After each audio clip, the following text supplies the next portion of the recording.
Up and Vanish Weekly is released every Wednesday and brought to you absolutely free. But for 1 week early access and ad-free listening, subscribe to Tenderfoot Plus at tenderfootplus.com or on Apple Podcasts. If you're already a subscriber, thank you for your support. This podcast discusses mature and sensitive content, including descriptions of violence that may be triggering for some audiences. Listener discretion is advised.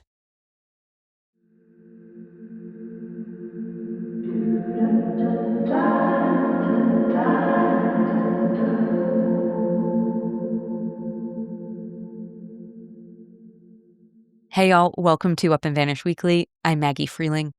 Today, we're going to break away from our usual way of doing things because I spoke with a very special guest and I want to share our whole conversation. Many of the cases we've covered have focused on the unsolved deaths and efforts to ID those believed to be linked to serial killers like Joel Rifkin, the Freeway Phantom, Zodiac, Atlanta Monster, and Lisk. You've heard us cover all of these. The victims of these killers, people like you and me, have gone unidentified or missing for years, leaving loved ones behind who feel helpless and desperate for answers. Our hope is that by covering these cases, someone listening may come forward with some kind of information that will help solve them. But unpacking who the victims are and solving what happened to them often begs the larger question, why did this happen in the first place? And what goes on inside the minds of serial killers? As a collective society, we've been fascinated by serial killers since criminal profilers at the FBI Behavioral Science Unit identified and coined the term in the 1970s. We are captivated by the phenomenon of people who seemingly kill for no reason. People who have parents, siblings, loved ones, pets, just like us. People who played on playgrounds as kids, had relationships just like us. People who one day decided to snuff the life out of someone else just because they could. We want to know what drives them, how they think, and why they do what they do. So I recently had the pleasure of sitting down with someone who explores questions just like these. Dr. Jeffrey Smalldon has dedicated his life into diving into the minds of serial killers in search of these answers. So without further ado, here is our discussion. Joining me today is Jeffrey Smalldon, a board-certified forensic psychologist who, over the course of 5 decades, has interacted with some of the most notorious murderers in American history, including Charles Manson, Ted Bundy, John Wayne Gacy, and Donald Harvey. He recently published the book That Beast Was Not Me, One Forensic Psychologist, 5 Decades of Conversation with Killers. And I'm super excited that Dr. Jeffrey Smalldon is here today to talk with me about his book and all of the other burning questions that I have to ask you. So, Doctor, thank you for joining me today. I'm happy to be here, Maggie. Thanks for inviting me. So I guess my first question for you would be, you have consulted on close to 300 death penalty cases and evaluated more than 1,000 murders, which means that you're speaking with some of the worst people who did some of the worst things. You're hearing a lot. So my question is, how is your mental health? Good. I'm a decade retired, but obviously, my experiences with some of those people you mentioned still very fresh in my mind. Yeah, I think about it all the time in the line of work that I do. We just hear so many terrible things. In the book, you talk about, especially Gacy, just some of these horrific things that you have to listen to. How do you compartmentalize that, or do you? I do. I mean, I think I became good at doing that early in my career out of necessity. I had a wife, 2 young children, and I mean, I knew I couldn't do my job in the way I wanted to and that the work required of me unless I was able to compartmentalize and leave it at work. And I would come home and talk with my wife about things I did. The first time I met Gacy, I remember talking with her that night about my impressions of him and so on.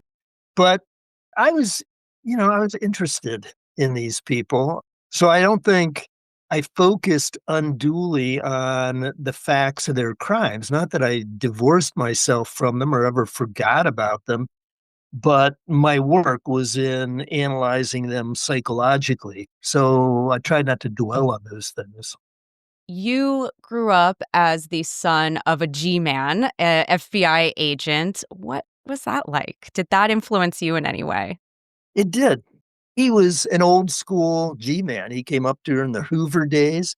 And I grew up in an environment at home where talk about crime, criminals, justice, the law was in the air I breathed. My dad never divulged a lot of details about his day to day work, but these things were talked about.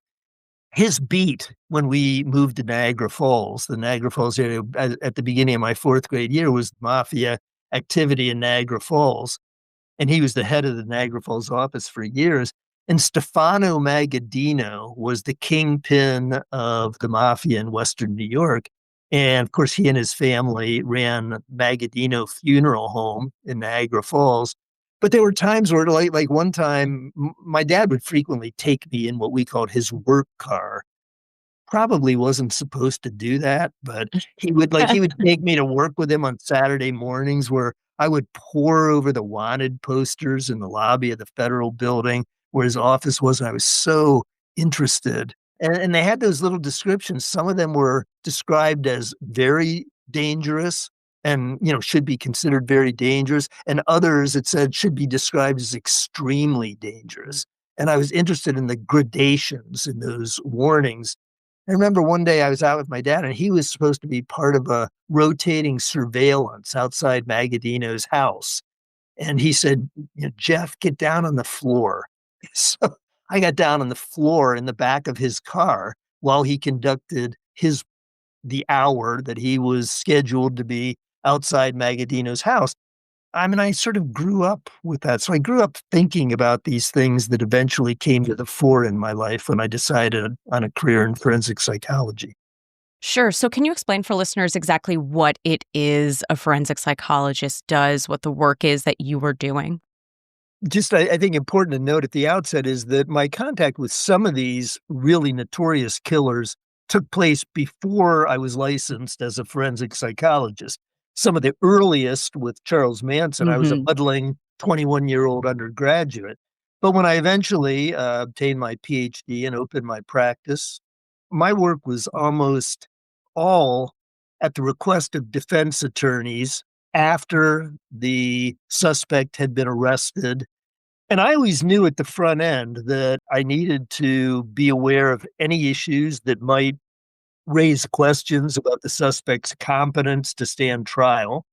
The defense attorneys would have expected me to keep them informed of any such issues. I also needed to be mindful of the defendant's mental status at the time of the alleged offenses. And that's where so-called sanity comes in, what their actual mental functioning was at the time they committed the offenses. In most of these cases, there wasn't much doubt. We knew that either the case was going to plead out before trial or it was going to go to trial and the defendant was probably going to be found guilty. And at that Hmm. point in death penalty cases, there's like a whole separate trial. It's called the sentencing phase or the mitigation phase. And that was where I typically came in. By that time, I would have typically reviewed thousands of pages of records, prison records, health records, educational records, juvenile records. And I would have also interviewed some of the defendant's family members, sometimes former teachers, coaches even. And my role at that point would be to tell the story to the jury of the defendant's life. I was never there to try and justify at all. That wasn't my role. I wasn't there to argue in favor of a life sentence as opposed to a death sentence.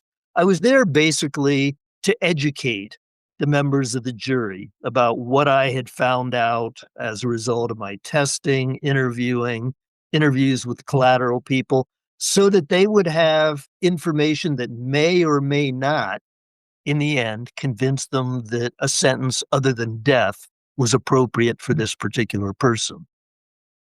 So, what are some of those perhaps commonalities that you've seen in some of these people you've evaluated?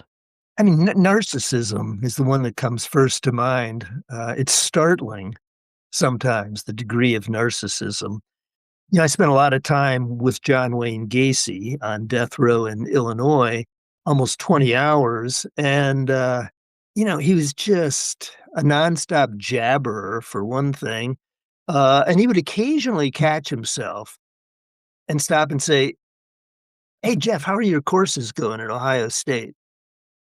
And it was a momentary expression of token interest in my life, and I would begin talking, and then within a minute, it was steered back to him, his perceptions, his ideas about things. So the narcissism is something that most people who haven't dealt with these kinds of individuals are unfamiliar with.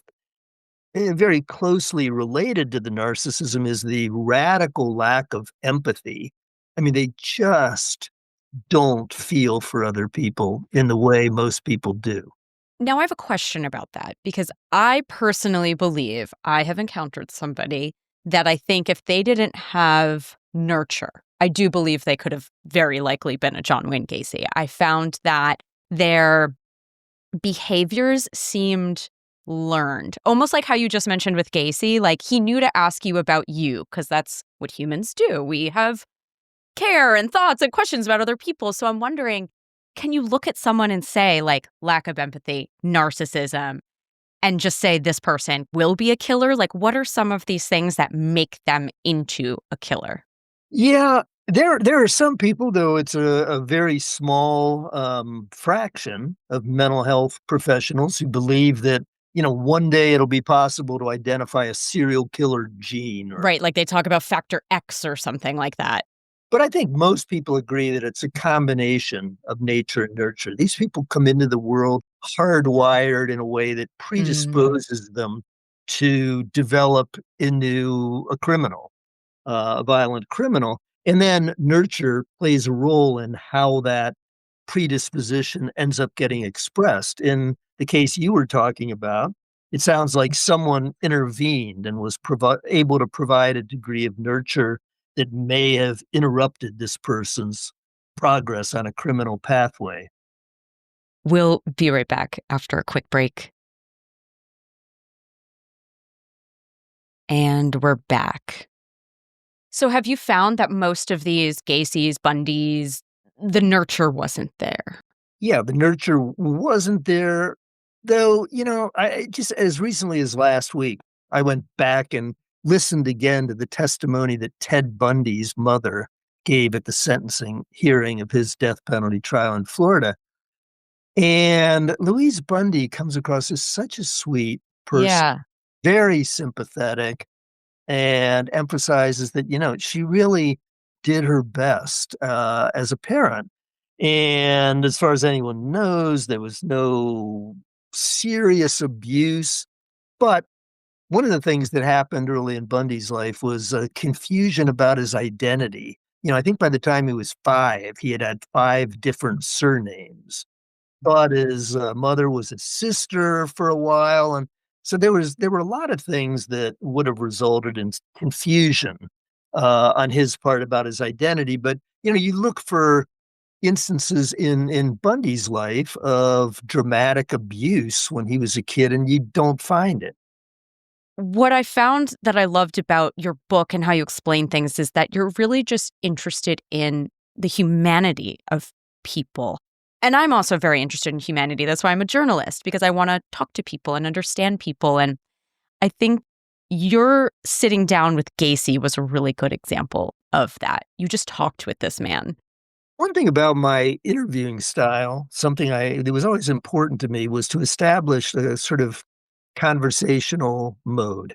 I never wanted to create a situation where it seemed I was talking down to the person that I was communicating with. I wanted to create a horizontal plane. And a lot of my colleagues would differ with this approach, but it was the one I decided on early on. I never introduced myself as Dr. Smalldon. I introduced myself as Jeff, looked them in the eye, and then gave them my business card. They could read, they could see I was a psychologist and a PhD. I didn't need to tell them that. So I introduced myself as one person coming to another, curious about their life and learning more about their point of view, and tried to establish, right from the front end, a kind of informal style of talking to them. And I think it worked. I got along with every killer I ever evaluated. Well, Manson, you had some interesting interactions with Manson. Yeah, I mean, the interaction with Manson was pretty combative at times, but that's Manson, that's he's not somebody to, most of the time, who's going to easily relax into a conversational mode. He was very much on the attack. He got very, very unhappy with me at one period, and that kind of freaked me out. Well, yeah, to summarize for listeners, Manson basically, when you started writing him as a 21-year-old, he wanted to recruit you for help, really. He was asking you for some money. And, when you got in touch with some of his followers, Squeaky and them, there was a lot of what you will do for us, correct? So it seems like he was getting very annoyed that you just wanted to kind of have a correspondence and he needed things from you. Exactly. No, I think you read that very accurately. And the more aggressive recruiting came from Squeaky Fromy, who eventually gained her own infamy when she attempted to assassinate President Ford in September of 1975. But Squeaky was widely acknowledged as Manson's second in command now that he was in custody. Squeaky and her roommate, Sandy Good, another zealous Manson follower, were living in an attic apartment in Sacramento. I didn't know that when I first got the idea that I wanted to try writing to them. I didn't know how to contact them. But as they got more and more aggressive during the spring and early summer of 1975, these women weren't in prison. I didn't know how far their reach extended in the country. At times, they talked as though it extended all over the country. And they, one point, and then they were in Sacramento because Manson was in Folsom Prison, very near Sacramento. And so they were in very regular touch with him. Manson was clearly monitoring what they told him about our correspondence. And eventually, once they got done with the sort of hippie peace love approach at the beginning, they started to say, yeah, we really need your help. They were on a crusade against corporations that were polluting the environment, and they wanted my help. They wanted me to call corporation heads and threaten them. And when things reached a head at the end of June in 1975, when Sandy Good, Squeaky's roommate, said, call them and tell them you need them to do this right now. And if they don't, a wave of assassins will sweep through their homes and splash blood from room to room. And they tried to convince me to recruit some of my friends to kill hunters and leave notes on the trees saying they're hunters hunting hunters. This is terrifying. Why did you continue to speak with them? And why did you continue to speak with more killers? Well, I only continued to a point. When I got that letter from Sandy Good, June 30th was when she wrote it in 1975. I still have a very clear picture of the letter in my head. I thought, okay, Jeff, finally, you're in over your head here. It's time to find an exit ramp. And I wasn't sure how to do it, but I had a good friend, undergraduate friend, who lived in Wisconsin. And I sent a letter that I wrote to the Manson girls, Squeaky and Sandy. And in my letter to them, I said, I've left my address in New York. I'm hitchhiking around the country this summer. I'm not going to have a fixed address.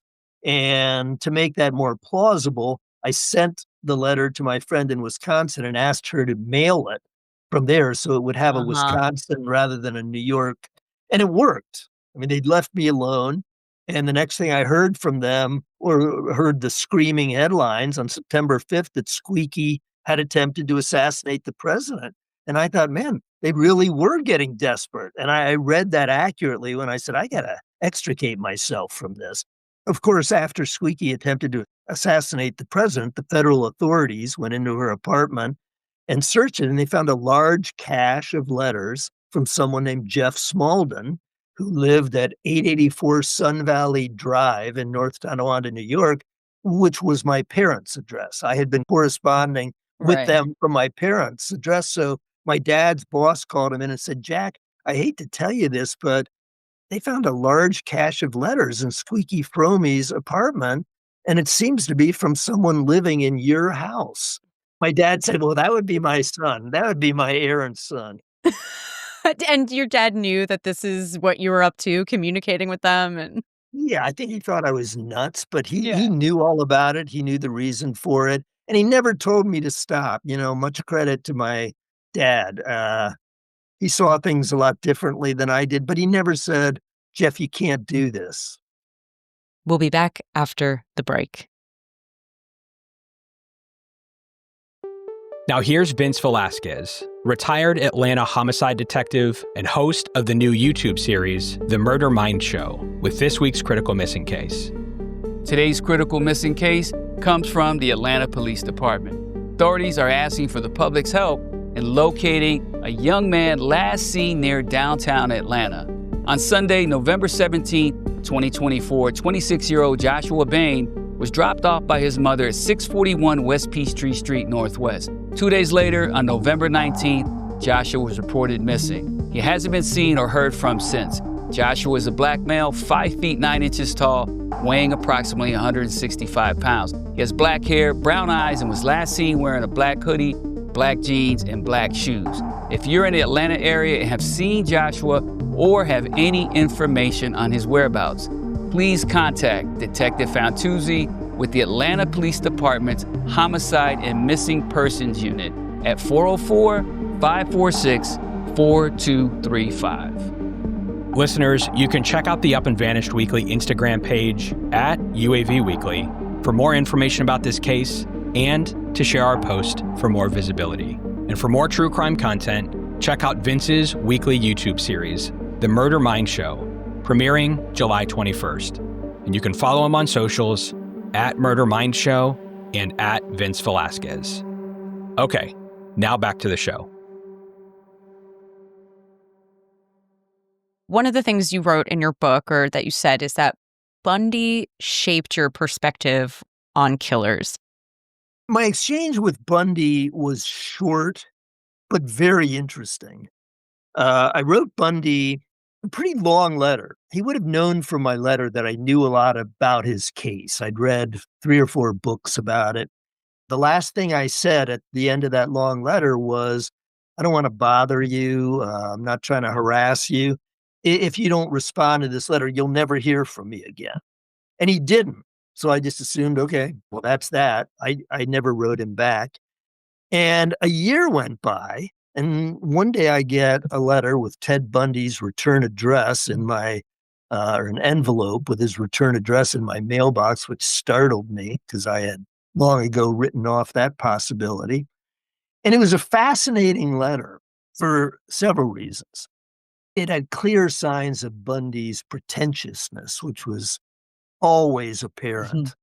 He said, Dear Jeff, I'm sorry it's been such an inordinately long time since you wrote me last year. I found your letter when I was going through my papers. I mean, sounding sort of pretentious professorial rather than serial killer. And he says, as for your questions, all I can say is I've never felt better in my life, spiritually, mentally, and emotionally. This guy's sitting on death row. Yeah. Under 2 death sentences, and he can say, I've never felt better in my life. And then he says, I hope the same can be said for you. And then here's the best part. He gets to the end of the letter and he says, travel light, take care, watch yourself.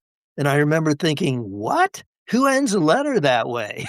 Who tells somebody, watch yourself, travel light, and then he signed it peace? And Bundy knew that I knew that his signature characteristic was the incredible distances he would travel in search of Yeah. victims, hundreds of miles sometimes. So that travel light was, he thought he was being quite clever. And the watch yourself, I thought about it and I thought, well, that could be read two ways. It could be a short recipe for how you succeed if you're somebody like Ted Bundy. Be mobile, be watchful, be ready to move quickly, travel light, watch yourself, be aware of your surroundings. Or it could be read as a recipe for how to avoid somebody like Bundy. Be watchful, careful, be aware of your surroundings, of who you're with. So, I thought that was very interesting. And he thought he was clever. And he knew I knew enough to know how clever it was. It was like an inside joke. But it was an expression of his narcissism and the serial killer's tease that I later became more familiar with, the cat and mouse kind of game that they loved to play. How did you find that they were not like you? Here's a great example. I worked on the notorious Ohio case of serial sniper / killer Thomas Lee Dillon, whose killing years were 1989 to 1992. And in an interview with Dillon that was done not by me, but by a female journalist, right after he pled guilty to 5 counts of aggravated murder, 5 murders of total strangers in 5 different counties in Ohio. And the woman interviewing Dillon said, well, do you ever think about your victims? And Dillon's response to that was, no. Not really, not as individuals, I just think of them as a group. And I thought, that's sort of a classic example, of the serial killer's lack of empathy, how it gets expressed. And I think in that same interview, Dillon was asked if he felt any remorse. And he said, "Of course I feel remorse. You think I wanna be here?" Yes. I mean, who answers a question about remorse by saying, "I don't wanna be in prison." Right. They're sorry they got caught. They're not sorry for what they did. And so you found that to be true of most of the people you've spoken with, serial offenders. Yeah, I mean, there's a great quote. I can't call it to mind word for word, but Bundy, when asked the same question, said, I think of women as a category, a kind of abstraction.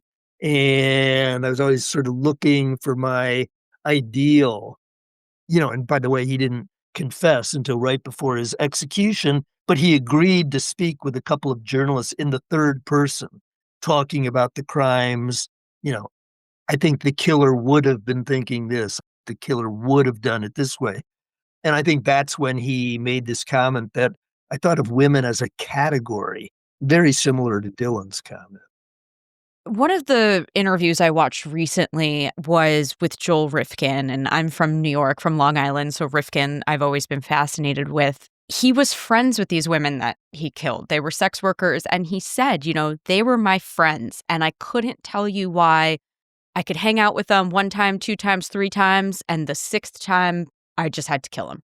I just thought it was so interesting, this insight he was trying to give in. He understood that he, in his way, cared about them, but still had to kill them and didn't know why. To me, that was the closest to remorse, right? Like, he knew he cared about these women, but still killed them. But I think when he says I was friends with these women, he's talking about friendship in a way that's different from the way we would think about that. Okay. I think he's talking about a shallow degree of being able to, not only physically, sexually, but enjoy their company, enjoy his time with them. One of the things I think about when I think about remorse, some of the statements that serial killers like Rifkin have made in prison, sounding like they might be kind of remorseful. It's easy when you're in prison and no longer face the choices that you faced when you were outside prison to talk about your feelings and your behavior in a very different way. If they were outside prison and faced with the choices that they faced back when they committed their crimes, I don't think they'd be thinking the Mm. same way or talking about their crimes in the same way. Do they think, or is it a reaction or an impulse, I guess, not a reaction? I guess what have you understood about the way serial killers kill? I think it's usually something thought out ahead of time. Though, in like Thomas Lee Dillon's case, these were literally strangers who he came across when he was driving his truck around the back roads of Eastern Ohio. But I think he had fantasized these encounters, how he wanted them to occur. And he was also very interested in being a killer who stood out from all other serial killers. He wanted Yes. his uniqueness acknowledged, and he wanted to basically be a cipher to kind of absent himself from the scene as much as he could. Left no shell casings, didn't Mm. interact with these people, never touched their bodies, and he thought nobody could catch him if he just did that. If he was kind of a cipher. Getting back to your question, it's more likely that Rivkin spent most of his time thinking about killing women, and that his fantasy life was very richly elaborated and came into play in terms of how he selected his victims and committed the crimes. And that was certainly true of Dillon, even though Dillon would say to me things like, "I don't know why it happened. I just saw him on the side of the road, and I stopped and I shot him." And all of my attempts to delve further into his motivation at the time of the crimes was rebuffed. I don't know why I did. Why would somebody do that? Has there ever been a case in Ohio like this? Have you ever heard of a case like this? No motivation, no contact with the victim, no history of contact with the victim. So he wanted me to believe that it was totally on impulse that he killed these people, but I never did believe it. I'd say, "What did you do right after? Right after you shot this person, you knew that you had killed him." He said, "I just went back to my regular life." And I never believed that for a second. I'm wondering if sitting with someone like Gacy and getting to know them, did you ever feel sympathy for him or any of the people you spoke with?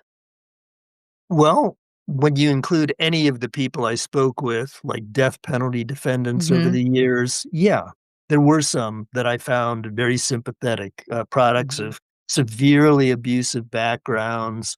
Again, those backgrounds were never used to justify what they Sure. did, but when you delve deeply, you arrived at an understanding of some of the reasons why this person might have committed the murder or murders that they did.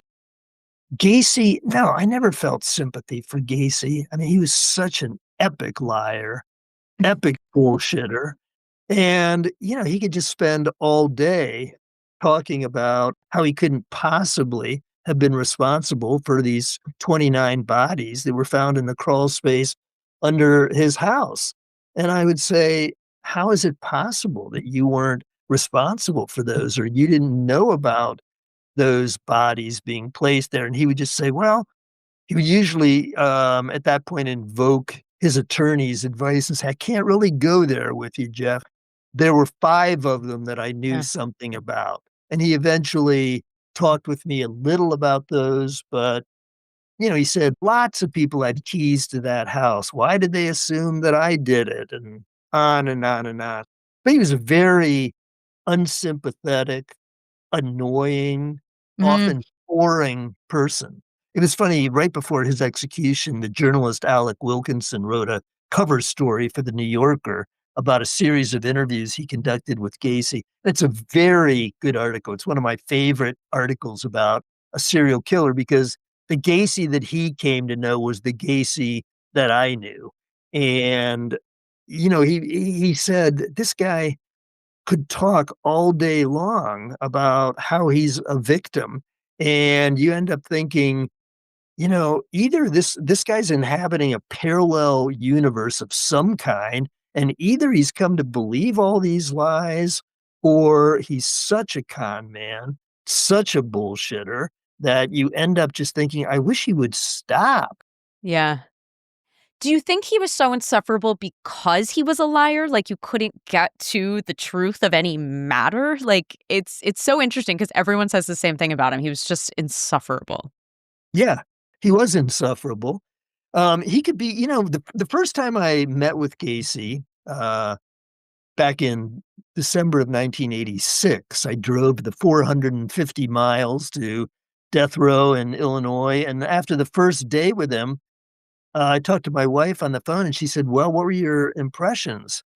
And I said, "Well, it's sort of frightening to think of, but had I met Gacy in a bar, sat down next to him, he would have immediately started jawing with me and expressing his opinions about the Cubs and the Democratic Party and all kinds of other things that, he was a blowhard and he had opinions about everything." And I said, at first I would have found him, engaging. This is a guy, blue collar guy. But then it wouldn't have taken me long to figure out this guy has no interest in my point of view at all. He just keeps talking about himself, his opinions, his perceptions. So, I mean, that was my first impression, both that he would have been seductively normal seeming, but incredibly narcissistic. Be back after a short break.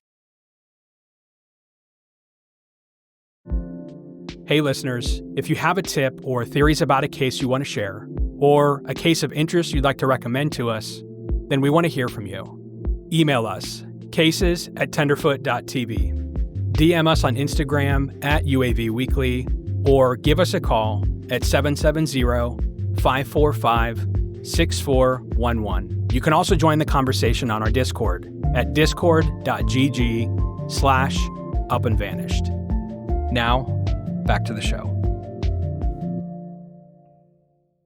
So is there anyone that maybe you never spoke to that you wish you did or wish you had reached out in your inquisitive young era? Yeah, there were others who I was interested in. And there are some that I'm still interested in, like Dennis Rader. I think is very interesting, the so-called BTK killer in Wichita. Really a fascinating, kind of obsessive, compulsive, cramped handwriting. And I mean, just this so tightly wound, extraordinarily narcissistic person. Someone else I'm very interested in is Gary Ridgway, the Green River killer in Washington State. I think he's fascinating too. I've seen quite a few interviews with him, read a lot about his case. You brought up BTK. He was just a dad, and I know his daughter, Carrie Rawson, speaks a lot about growing up with BTK and what her dad was like. I mean, have you found that any of them are good people? It's a good question. And I've read Carrie Rawson's memoir and memoir by Keith Jesperson, the so-called Happy Face Killer's daughter. Yeah, they write about reasons they had to look up to their father and to, in Carrie Rawson's case, doing things outdoors, camping trips and things. And Gary Ridgway's last wife, he was her knight in shining armor. That's how she described him. She had a couple unsuccessful marriages, and then she found Gary, kind of blue collar, matter of fact Gary, and they went camping together.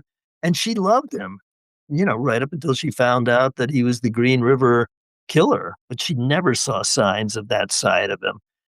These people are often complicated, and they're good at compartmentalizing things, both in terms of their behavior, the way they plan out their day-to-day life, and the things going on in their mind. They're fantasizing. Like with Dylan, I'm certain that his killing years were the most stimulating years of his life. He had a boring job that he had for 20 years in the Canton, Ohio Water Department. He was very, very bright and pretty severely underemployed in terms of his intelligence. And I think he was bored. And this was very stimulating to him, though he would deny that. To me, the killers that you've talked about, Manson, Bundy, Gacy, a lot of the ones who have been arrested, BTK, Israel Keys, in retrospect, I'm like, oh my God, all these guys are so creepy and totally seem like killers. Like they're just freaking weirdos. Do you get that? Or are they just normal guys? They're definitely not normal. And, these serial killers are a pretty small subgroup among criminally minded people who end Mm. up pursuing a criminal career. But the one thing that distinguishes serial killers, I think, from a lot of other serial killers is their ambition. They would never be content to live out their life as a, low-level criminal existing on the margins of society. They're after something bigger than that to establish themselves. Dylan was obsessed with the uniqueness of his crimes Yeah. and sort of where that might place him in the pantheon of killers. Gacy, I remember being astonished with him. At one point during the interview, he said something to the effect of, I could be out there 99 days out of 100. And Dylan said much the same thing, and live an ordinary life and not do any of the things that people associate with criminality. Is Gacy crazy? He seems a little different. I don't think he was crazy. He always complained that his attorneys forced him into a not guilty by reason of insanity defense at trial, which failed. Gacy didn't want them to do that. But I certainly saw nothing to suggest that he was crazy in the sense that he wouldn't have been able to appreciate what he was doing when he committed the crimes. He was always totally rational. I never saw him as delusional in the sense that, Alec Wilkinson sort of raised that question in his New Yorker article. Is it possible that this guy really believes these lies? I never sensed that. I mean, he was a bullshitter. Gacy talked about the pantheon of serial killers, the Big Ten at one point. He referenced the Big Ten. I remember Kate coming back to him the next day, and I said, "The Big Ten? Who would be the Big Ten?" Yeah, He says, yeah. Well, you got Wayne Williams down in Atlanta, and you got Manson, obviously. You got Speck here in Illinois. And he's just rattling off all these names. So why is it important for us to understand serial killers in the way that you do in your forensic psychology and mitigation and kind of after the fact? I think the more we understand how their minds work, how important fantasy is to them, the better able we'll be to spot them before they commit their crimes. I mean, I'm not one of those people who says, just lock them up and throw away the key or kill them tomorrow. I think by studying them, we learn more about them. And my point of view, which I hope comes through very clearly in the book, is in studying them, we learn things about ourselves too. And that's not the same thing as saying we're like them. That Gacy's correct when he says I'm a normal person just like you. But I think there are lessons to be learned about ourselves in studying the worst of us.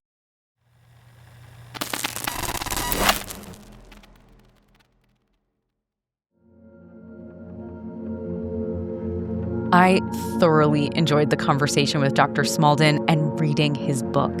If you're interested in diving deeper into the topic, I highly recommend That Beast Was Not Me, One Forensic Psychologist, 5 Decades of Conversations with Killers. It's available at all major book retailers, and a free chapter is available on Dr. Smalldon's website at jeffreysmalldon.com. Y'all, thank you so much for listening to this week's episode of Up and Vanish Weekly. Be sure to tune in next week as we dig into another new case. Until next time.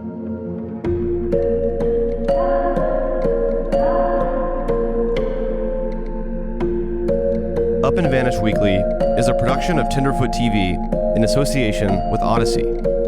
Your hosts are Maggie Freleng and myself, Payne Lindsay. The show is written by Maggie Freleng, myself, and John Street. Executive producers are Donald Albright and myself. Lead producer is John Street. Additional production by Meredith Stedman and Mike Rooney.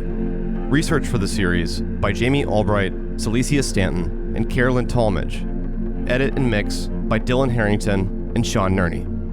Supervising producer is Tracy Kaplan. Artwork by Byron McCoy. Original music by Makeup and Vanity Set. Special thanks to Oren Rosenbaum and the team at UTA, Beck Media and Marketing, in the Nord Group. For more podcasts like Up and Vanish Weekly, search Tenderfoot TV on your favorite podcast app or visit us at tenderfoot.tv. Thanks for listening.